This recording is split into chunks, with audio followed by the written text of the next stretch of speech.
I'm going to be looking briefly at the Sabbath and my reasons for believing and keeping the Sabbath.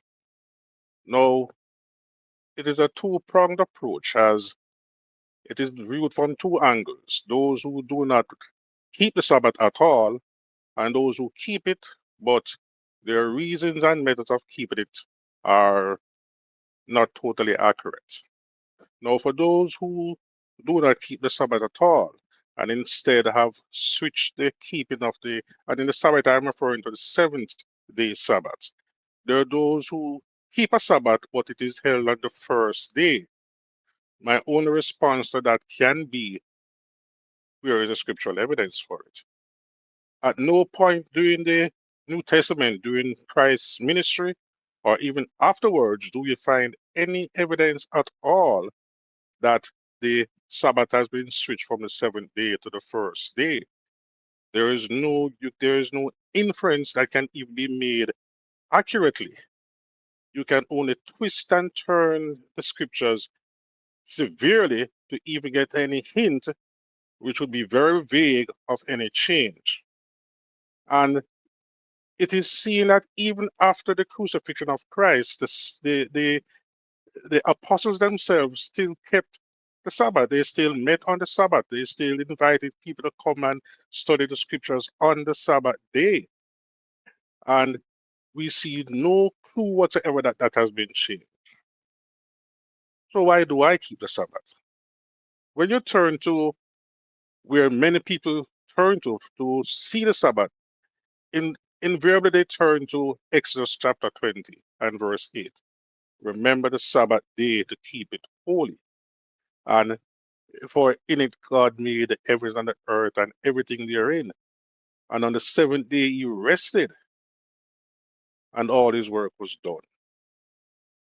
But you can see here that this is not the origin of the Sabbath. This is the Sabbath being put into law, and many persons continue to keep the Sabbath as a rule of law, something that you are required to keep. But I don't view it that way. Because as I said, this is not the origin of the Sabbath. And right here in the first instance of the Sabbath being put into law, we can see inferences being made directly to the beginning of the world, to Genesis, when God made the heavens and the earth. And when we turn to Genesis chapter 2, we can see that right there, the Bible says that after the Sabbath was ended, God blessed and sanctified the Sabbath day. He blessed and sanctified it. What is it to be? Is to sanctify. It is to make something holy. So he blessed it and made it holy. And will only make something holy for our use, our purpose. So he blesses Sabbath day for us, and he blessed it right there in creation, not as a law, but as a addition to creation. So we can see that the Sabbath day can no more be changed from the seventh day more than you can change creation itself, because the Sabbath day is itself a part of creation.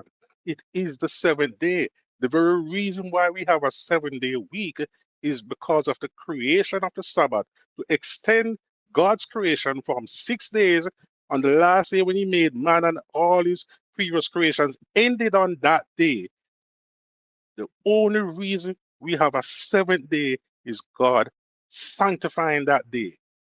And why would we sanctify and make that day holy?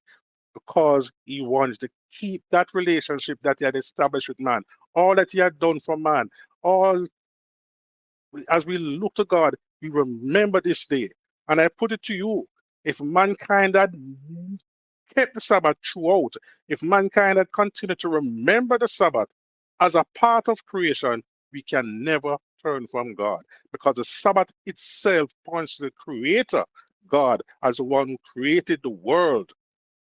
So to forget the Sabbath is to forget creation itself. And I put it to you that not even God would change the Sabbath from the seventh day to any other day. Just as though you can no more change your wedding anniversary or your birthday to any other day, because that is to change history itself. So if to change the Sabbath day is to change history. and there's no evidence of that taking place. So I keep the Sabbath day because God blessed it. He sanctified it. And I want to receive the blessing, the sanctification that comes with keeping the Sabbath day. Because I know that when I keep the Sabbath day, I am blessed. I am blessed because I'm receiving the blessing that God placed on that specific day. And I want you to receive that blessing because He put it there for us to receive. He didn't put it there for the animals. He didn't put it there for the plants. He didn't put it there for the trees. He placed it there for us to receive that blessing. He wanted to extend that joyful relationship that He established with Adam and Eve to all mankind for us to keep forever and ever and ever. So join with me. Keep the Sabbath. Receive the blessing. Keep the Sabbath sanctified for all eternity. And I know God will continue to bless you in Jesus' name.